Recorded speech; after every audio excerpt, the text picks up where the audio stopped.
Bonjour et bienvenue. On se retrouve aujourd'hui pour une toute nouvelle vidéo qui porte sur un tout nouveau sujet, les frontières africaines. Nous pouvons rentrer dans le vif du sujet.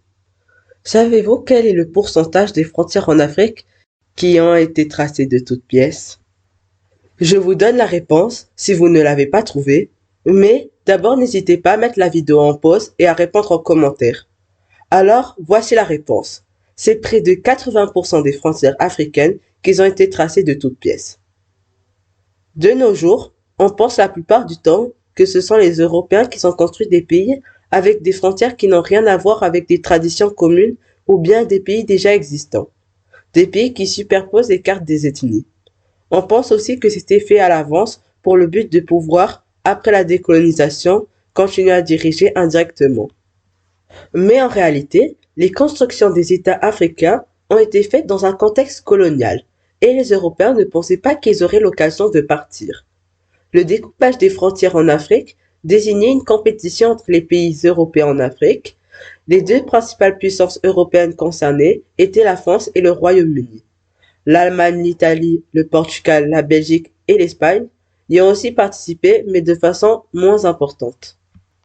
Certains États étaient très anciens, empires médiévaux et anciens royaumes, comme le Ghana, le Mali, le Shanghai, Laosa, le Royaume du Congo, le Maroc et d'autres, dont les contours n'avaient rien d'artificiel et que les colons ont un peu repris. Au moment des indépendances, la carte ne respectait pas les ethnies et chaque peuple était séparé sur plusieurs pays.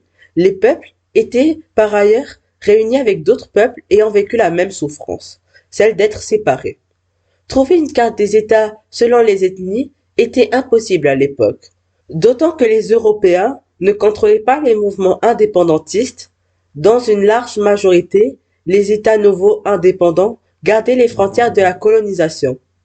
D'ailleurs, cette carte aurait été très difficile à réaliser, tant les inégalités de puissance entre les États formés de la sorte auraient été criantes. Les petits peuples seraient divisés en plein de petits États, souvent hostiles les uns envers les autres.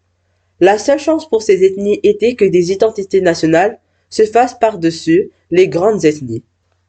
Il ne se va de soi d'imposer des frontières créées de toutes pièces sur les frontières traditionnelles. La colonisation a gelé les conflits africains qui devaient être réglés. Depuis les indépendances, les frontières sont à l'origine de tensions entre pays africains et plusieurs conflits ont eu pour source des frontières inappropriées.